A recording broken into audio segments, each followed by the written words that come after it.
মাছের কালারটা শুধু দেখো। উঠে পড়বে, এই তো এতে জায়গা আছে। হ্যাঁ হ্যাঁ, আসো আসো। শুভ সকাল বন্ধুরা, নতুন একটা দিনে নতুন সকালে আপনাদের সকলকে স্বাগত জানাই আমার বঙ্গ উপমা চ্যানেলে। আজ রবিবার, ঘড়িতে ওই 9:45 মতন বাজে। সকাল সকাল স্নান সেরে রেডি হয়ে নিয়েছি। আজ অনেক দিন পরে ভিডিওটা শুরু করছি। শরীরটা ভালো ছিল না বলে তাই ভিডিও করারও ইচ্ছাও করেনি। রান্নাবান্নাও তেমন একটা করিনি যে তোমাদের সঙ্গে কিছু শেয়ার করবো। তো আজ যেহেতু রবিবার, সানডে স্পেশাল, তো কিছু না কিছু রান্না করতেই হবে।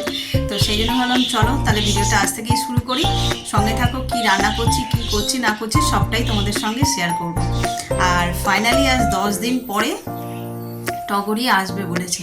এখন জানি না আসবে কিনা, সব তো ফেলে রেখেছি। যদি না আসে তাহলে মাথায় হাত। তো ওদের উপর ঠিক ভরসা করা যায় না। এরা ঠিক কেমন জানো তো, ওয়েদারের মতন, কখন যে ঝড় কখন যে বৃষ্টি মানে বুঝতে পারবো না। যখন বর্ষাবে ভাববো যে হ্যাঁ বৃষ্টি, আর যখন রোদ উঠবে তখন ভাববো যে হ্যাঁ রোদ। তো চলো দিনটাকে শুরু করি এখান থেকেই। আমার বেডরুম থেকেই করছি। স্নান টান সারা হয়ে গেছে, এখন রান্নাঘরে ঢুকিনি। তার কারণ প্রথম কাজ হচ্ছে মেডিসিন। খালি পেটে যে মেডিসিনটা খাওয়ার সেটা খাবো। খেয়ে ছোলা বাদাম ভিজে রেখেছি, ওটা খেয়ে তারপরে ঢুকবো রান্নাঘরে একেবারে। আজকে ব্রেকফাস্টে তেমন কিছু ব্যবস্থা করিনি, যেহেতু লাঞ্চ সবাই জমিয়ে খাবে, তাই ব্রেড বাটার বানানা এইসব মানে এইটা দিয়ে ব্রেকফাস্ট হয়ে যাবে। আর আজকে ব্যাক টু ব্যাক অনেক প্ল্যানও আছে, যেমন রান্নাঘরে একটু জমিয়ে রান্নাবান্নাও হবে, আবার একটু বেরোনোরও আছে। যাবো হচ্ছে সেজো মাসির বাড়িতে। সেদিনকার গিয়েছিলাম, তোমাদের দেখিয়েছি নমাসির বাড়িতে, মাসিকে একটু দেখেও আসলাম। যাবো সেজো মাসির বাড়িতে, আমাদের পুরোনো বাড়ির ওখানে, তোমরা দেখেছো।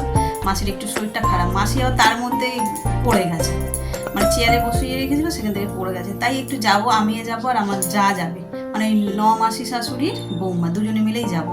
তো চলো এখন দিনটাকে এখান থেকেই শুরু করি। এই যে ছোলা আর বাদাম নেওয়া হয়ে গেছে, চলো খাওয়া শুরু করি। ওদিকে ফাইনালি টগরি এসেছে, মায়ের সঙ্গে বেশ বচসা শুরু হয়েছে। ওরা মানবে না কি, মাকে এখন ঘোল খাইয়ে ছেড়ে দেবে। আমি খেয়ে নিয়ে রান্না শুরু করি। আমি অত টেনশন নিতে পারি না, একটা কথাও মানবে না। সেই আনসান বোঝাবে। মানুষের অসুবিধা থাকতেই পারে, বাট আমরাও ওকে রেখেছি অসুবিধার জন্য। আমাদের 9টার সময় সব খেয়ে কাজে যায়, তার মধ্যে এত ঘর দর মুছে, আমার শরীর ভালো না, সমস্ত আমাকে হেল্প করে যাওয়া সম্ভব নয়, ওই জন্যই আরও বেশি রেগে যায়।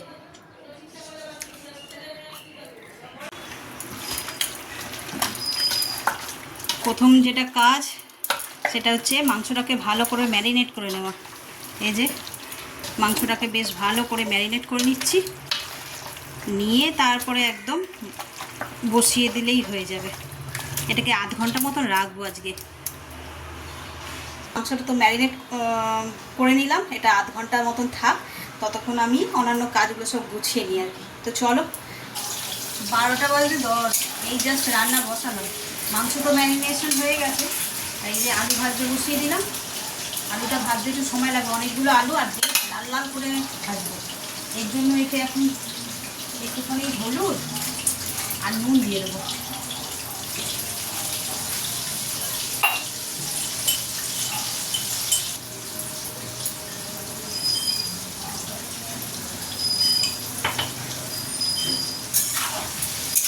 এটা ভাজা হোক, ততক্ষণ বসে বসে আমি কলমি শাকটা কেটে নিই। এখনকার চাষের শাক তো একদম পরিষ্কার ফ্রেশ, কী ধরে কাটে আর দিয়ে দেয়। এখানে এদিকটায় ভাতটা বসিয়ে দিই। আর যেহেতু তেমন কিছু রান্না হবে না, ভাত, মাটন আর কলমি শাক ভাজা।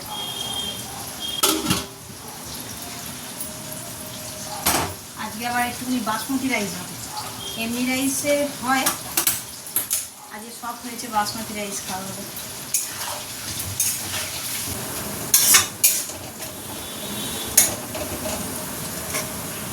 লাল লাল করে আলুগুলো ভেজে নিয়েছি, আর এখানে পেঁয়াজও ভাজা হয়ে গেছে। পেঁয়াজগুলো দেখতে পাচ্ছ, পেঁয়াজগুলোকে একটু বেশি লাল, মানে পেরেস্তার মতন করে ভেজেছি আজকে। একদম ডিপ ব্রাউন কালার হয়ে গেছে, এই যে পুরো বেরেস্তার মতো। চলো এবার এই যে অনেকক্ষণ ধরে ম্যারিনেট হয়ে গেছে, এবার দিয়ে দিই।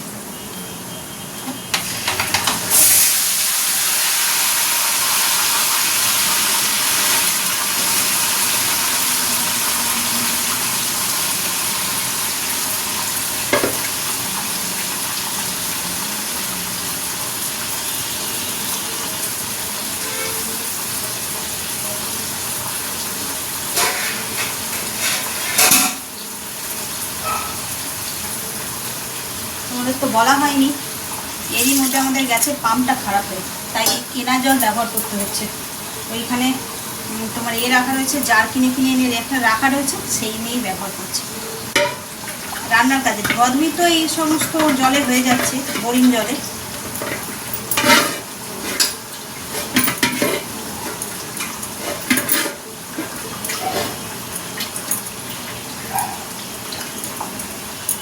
এই জলটা এখনই দিয়ে দেবো।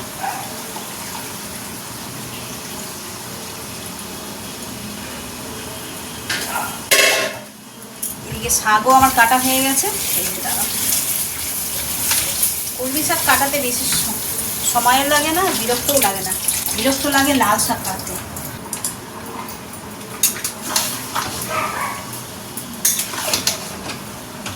ব্যাস, এটা শুধু কষিয়ে নিয়ে দেখি, যদি মনে হয় প্রেসারে দেবো, নাহলে কড়াতেই করে দেবো।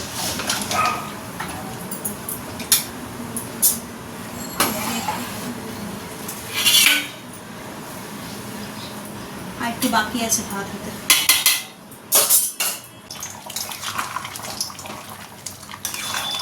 কতটা জল ছেড়েছে দেখো, দই দিয়েছিলাম না, ওই জন্য। তো এই ঝোলটা মানে জলটা মরতে মরতে বেশ সুন্দর কষানো হয়ে যাবে। তারপরে আলু ঠালু দেবো।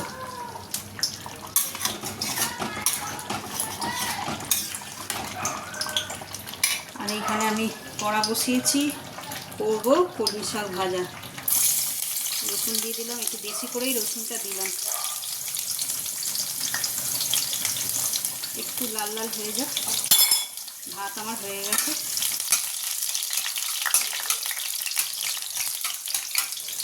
এই রসুন ভাজার সময় যে স্মেলটা দেয় না, মানে অর্ধেক পেট ভরে যাওয়ার মতন, ভীষণ তৃপ্তি লাগে। চলো, এটা ভাজা হয়ে গেছে, মানে একটু লাল হয়ে গেছে। এবার এতে পেঁয়াজগুলো দিয়ে দেবো।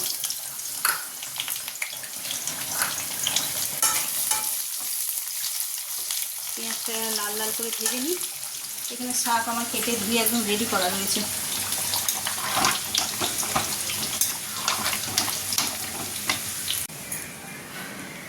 একদিকে রান্না করতে করতে এই যে ঘরে এসে ছেলে এসি চালিয়ে রেখেছে, নইলে একভাবে রান্নাঘরে দাঁড়ানো যাচ্ছে না।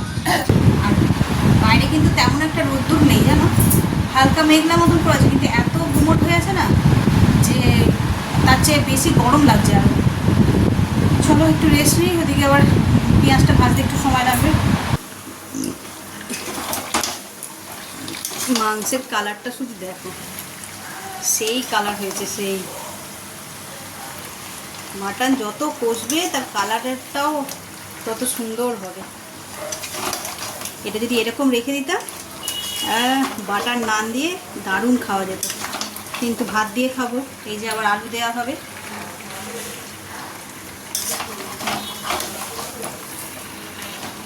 সুন্দর কালার এসছে। আর এখানে কলমি শাকটাও অলমোস্ট ভাজা হয়ে গেছে।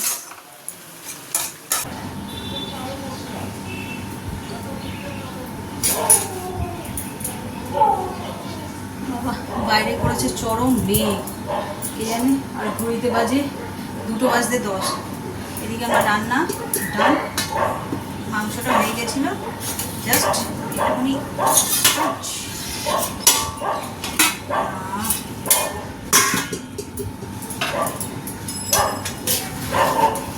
দমে রেখে দিয়ে আর গেছিলাম। এটা হয়ে গেছে, মাংস সুন্দর সুন্দর সিদ্ধ হয়েছে। এত মেঘলা করলো, মেঘলা হয়ে থাকলে ভালো, যদি বৃষ্টি হয় তাহলে ওই মাসির বাড়িতে যাবো বলেছিলাম, সেটাই গন্ডগোল হয়ে যাবে।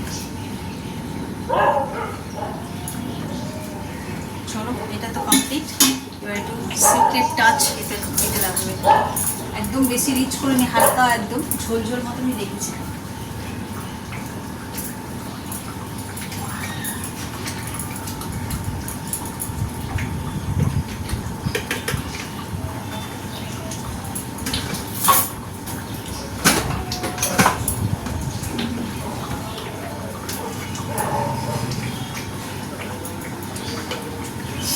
শাহি গরম মশলা,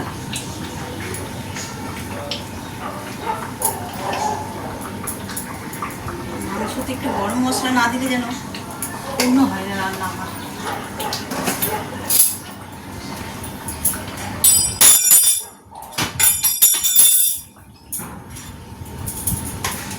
আর অল্প সামান্য একটু ঘি,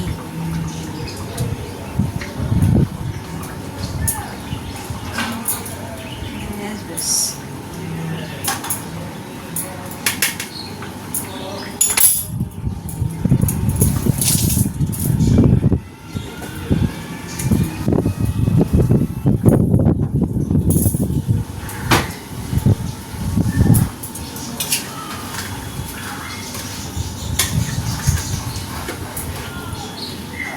সুন্দর রেডি হয়ে গেছে। চলো এবার যাই গিয়ে টেবিলটাকে রেডি করি। স্যালাড কাটা হয়ে গেছে, চলো। সেই সকাল থেকে তোমাদের বলে যাচ্ছি সানডে স্পেশাল, আর করলাম মাংস ভাত আর হচ্ছে যে তোমার শাক ভাজা। আমাদের মতন মধ্যবিত্তদের কাছে এই মাংস ভাতই আমাদের কাছে অনেকটা স্পেশাল। তো চলো, এটাকেই আমরা সবাই মিলে আনন্দ করে হই হই করে খাবো। টেবিলটাকে আগে সেট করি, কারণ অতজন মিলে টেবিলে বসতে গেলে একটুখানি রেডি করে নিতে হবে।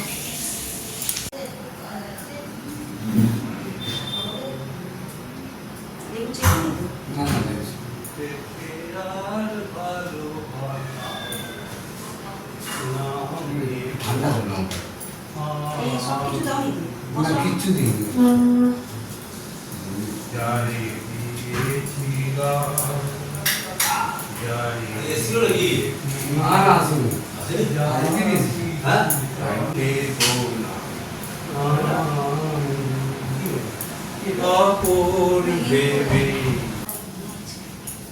দেখে খাওয়ান।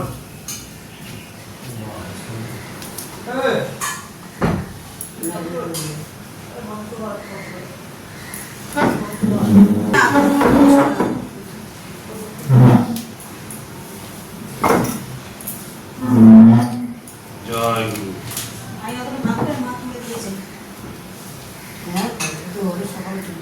খেয়ে দেবো।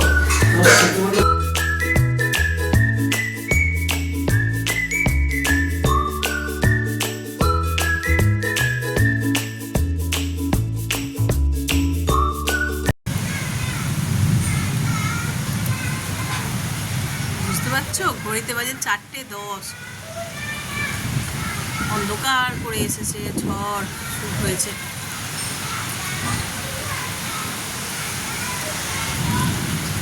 মুষলধারায় বৃষ্টি হবে মনে হচ্ছে একটু। যা গুমোট হয়েছিল দুদিন ধরে, বৃষ্টি হওয়ার নাম নেই। আর আমি একটু শুয়েছিলাম, দেখছি অন্ধকার করে এসছে। আমরা বেরোবো বলে উঠেছি, দেখছি এখন অন্ধকার করে ঝড় বৃষ্টি, একটা অবস্থা। দেখি একটু ওয়েট করে যাই, যদি কমে তাহলে বেরোবো। বাবা শুনছো? হ্যাঁ, ওদিকে ফোন করি, হ্যাঁ, তুমুল ঝড় বৃষ্টি শুরু হয়েছে। আমি নিলাম। তোমাকে 10 বার বলেছি নাওনি, তুমি ভিজে ভিজেই যাবে। আসবে, চলো চলো চলো, রেডি হয়ে বেরোলাম। বৃষ্টিতে পড়ছে না, কিন্তু মেঘলা আকাশ করে রয়েছে। আর বৃষ্টি বাদলা দেখি জামা পরে নিলাম, আর শাড়ি ভাঙলাম না, শাড়িতে বড্ড ভিজে গিয়ে ল্যাটার প্যাটার হয়ে যায়। ওদিকে রাস্তায় দিদিভাই দাঁড়িয়ে আছে, আমরা বেরোই। আমি আর রনর বাবাই যাব, দেখা করেই চলে আসবো। আর একটু আগে বেরোনোর কথা, 4:30 নাগাদ। তো তোমাদেরকে দেখালাম 4:10 উঠেছি রেডি হবো বলে, দেখছি যে এরকম বৃষ্টি বাদলা ঝড় অন্ধকার করে আছে। কি হয়েছে? বৌদির কার্ড আছে। বৌদির কোথায় কাঠ থাকে? এ মা, দাদার কার্ড ছিল না? তা কাঠ থাকবি বা ও কোথায় যায় যে কাঠ রিনিউ করে রেখে দিয়েছে? হ্যাঁ, দেখবে না, বৌদির মনে হয় দাদার দোকানে কার্ড ছিল মনে হয়, সেইগুলোই ব্যবহার করতো। চলো, আমরাও বেরিয়ে পড়েছি, রিক্সায় উঠে পড়েছি, সামনেই দিদিভাই দাঁড়িয়ে আছে, তুলে নেবো রাস্তায়। কিন্তু তেমন বৃষ্টি হয়নি, কালো ছিল। ঠিক যাবে, টাকা পড়লে হবে না।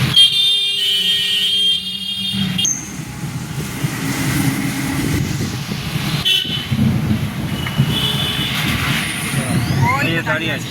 হ্যাঁ, না না, এতে উঠে পড়বে, এই তো এতে জায়গা আছে। হ্যাঁ হ্যাঁ, আসো আসো। আপনি কোনটা বললেন?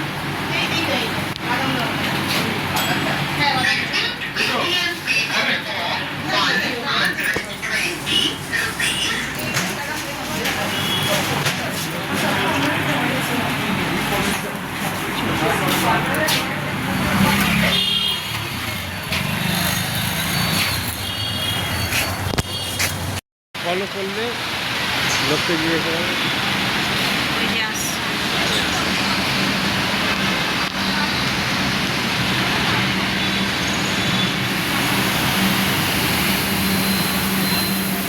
ফাঁকাই আছে, দাঁড়িয়ে দাঁড়িয়ে চলে যাবো।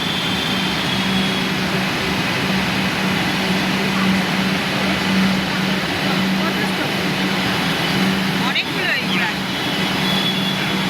এটাই আসো। এ বাপ রে, কি হলো? চলো।